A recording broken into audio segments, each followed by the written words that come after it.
လန်လေးဟာတင်းငယ်တဲ့ကျွန်းလေးတွန်းကနေစတင်ထားပြီးထိုနေရာမှာငှက်တွေအုပ်စုလိုက်ကျစားနေကြတာကိုတွေ့ရမှာပါ။တရွက်လေးတရွက်လှူရှားနေတာကိုတွေ့ရပြီးအဲ့ဒီအောက်မှာတော့အစစ်အဆန်းတွေကိုစူဆောင်းနေတဲ့တတဝါသေးသေးလေးတစ်ကောင်ရှိနေပါတယ်။ဒါပေမဲ့ယူတွေ့ရဆိုသလိုငှက်တစ်ကောင်ကသူ့ကိုတွေ့ထွားတဲ့အခါမှာတော့အော်လီကသူ့ရဲ့စကြောင်းကိုစတင်ပြောပြပါတော့တယ်။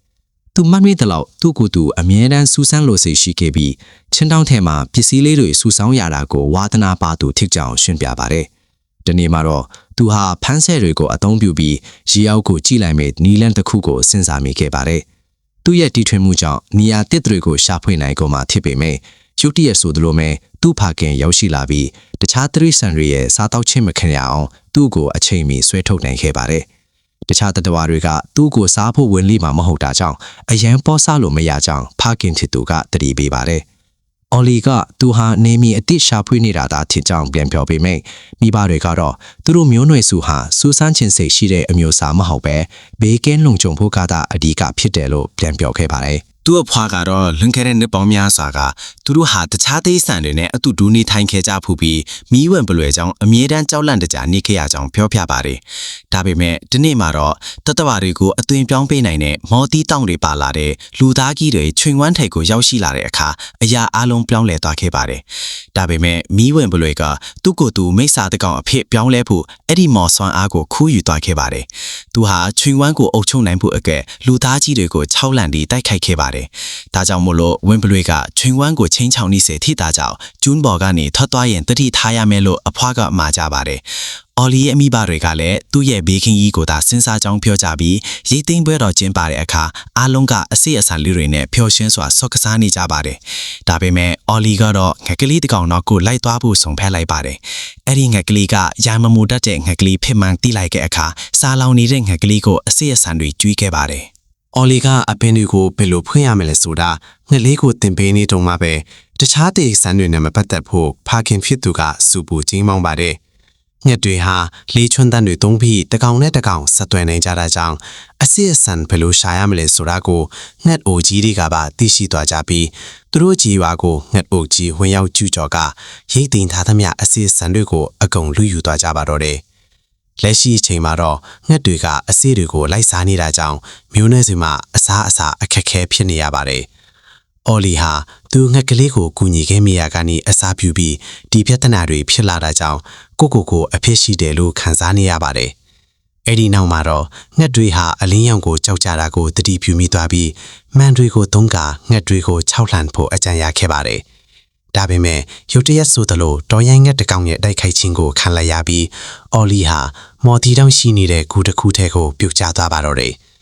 အဲ့ဒီခါမှာအဖွားပြောပြတဲ့ပုံပြင်ဟာအမှန်တကယ်ဖြေကြောင်းသိရှိသွားပြီးမတော်တဆအဲ့ဒီမော်တီတောင်ပေါ်ကိုလဲကျသွားပါတယ်။ မိုးချုပ်သွားတဲ့အခါအော်လီပြန်မလာသေးတာကြောင့်မျိုးနွယ်စုဝင်တွေကလိုက်ရှာကြပါတယ်။အော်လီကသူ့တွင်နဲ့ကြာနေကြောင်းအော်ဟစ်အကူကြီးတောင်းပြီးသူတခုခုထူးဆန်းနေသလိုခံစားနေရပါတယ်။တွင်တွေကထက်လာတဲ့အခါမှာတော့ငှက်တကောင်အဖြစ်ပြောင်းလဲသွားတာကိုတွေးလိုက်ရပါတယ်။အော်လီကသူ့အမေကိုသူကြောက်နေကြောင်းပြောပေမဲ့သူတို့ကတော့အော်လီကိုငှက်ကမျိုးချထားတယ်လို့ထင်မှတ်ပြီးအော်လီကိုပြန်ရဖို့အတွက်ငှက်ကိုကြောက်ခဲတွေနဲ့ပစ်ပေါက်ကြပါတယ်။အဲ့ဒီမှာပဲမတော်တဆဖြစ်ပြီးအော်လီဟာတောင်ပေါ်ကနေပြုတ်ကျသွားပါတယ်။တတိယလာတဲ့အခါမှာတော့သူဟာကျွဲနဲ့အဝေးကြီးကိုရောက်နေမှန်းသိလိုက်ရပါတယ်။ငှက်တွေရောက်လာတာကြောင့်အော်လီကြောက်နေပြီမဲ့အိုင်ဗီဆိုတဲ့ငှက်မလေးကသူတို့ကိုရေထဲကကယ်တင်ခဲ့တာလို့ပြောပြပါတယ်။အဲ့ဒီခါမှာအော်လီကသူဟာတခြားခန္ဓာကိုယ်ထဲရောက်နေတာဖြစ်ကြောင်းနဲ့မော်ဆန်းနာကြောင့်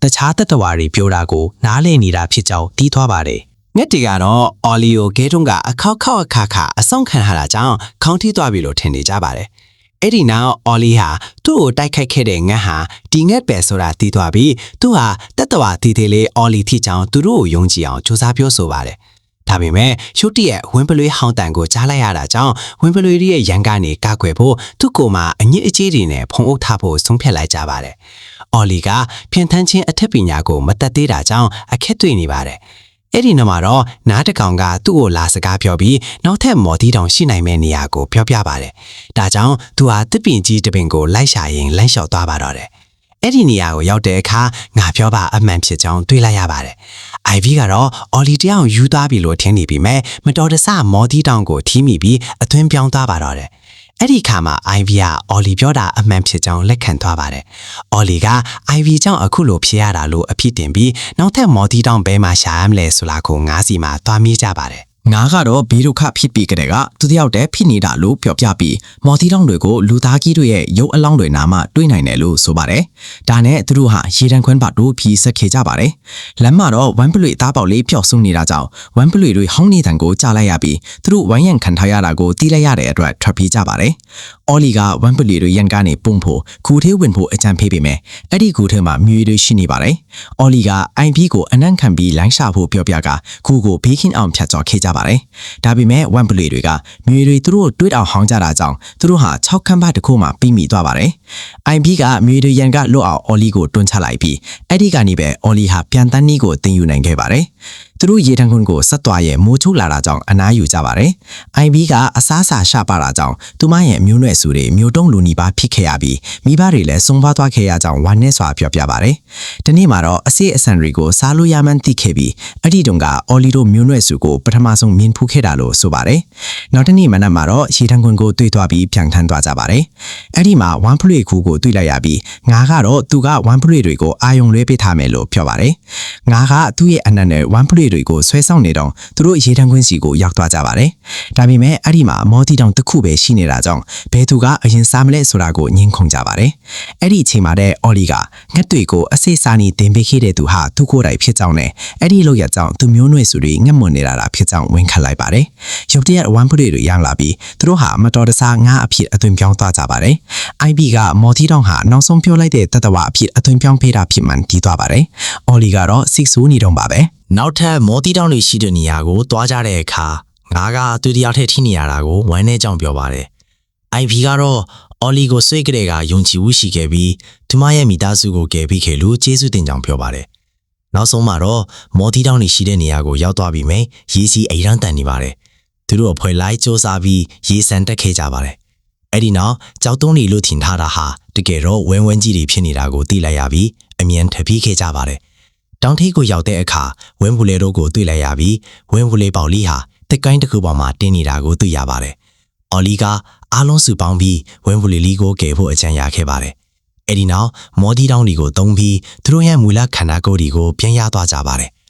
ငါကိုဘဲတတဝအဖြစ်အသွင်ပြောင်းခြင်းလဲလို့မေးတဲ့အခါမှာတော့ငါကသူဟာသူတို့ကိုလှည့်စားနေတာဖြစ်ပြီးတကယ်တော့သူဟာဒနာရီထဲကမီးဝမ်းဘူးလေဖြစ်ကြောင်းဝန်ခံလိုက်ပါတယ်။သူဟာငယ်စဉ်ကတီးတင်လွန်နာကြောင်းအပေခံခဲ့ရပြီးအားလုံးကသူ့ကိုဝိုင်းကိုကွယ်လာအောင်ချွင်ဝမ်းကိုဖျက်ဆီးဖို့ဆုံးဖြတ်ခဲ့တာဖြစ်ပါတယ်။ဒါပေမဲ့လူသားကြီးတွေကသူ့ကိုငါအဖြစ်ဖြောင်းပြီးအချင်းချထားခဲ့တာပါ။မီးဝမ်းဘူးလေကငှက်ကိုတိုက်ခိုက်ပြီးမော်ဒီတောင်တွေကိုမီးရှို့ဖျက်ဆီးလိုက်ပါတယ်။ IV လဲတန်ရာတွေနဲ့အသက်အန္တရာယ်စိုးရိမ်နေရပါတယ်။အော်လီကသူ့သူငယ်ချင်းကိုဆရာဝန်ဒီစီပို့နိုင်ဖို့အတွက်တဲဆောင်နိုင်မဲ့ကိရိယာတစ်ခုကိုတီထွင်ပြီးတောင်ပေါ်ကိုခက်တိုက်ခဲ့ပါတယ်။အော်လီတတိယလာတဲ့အခါ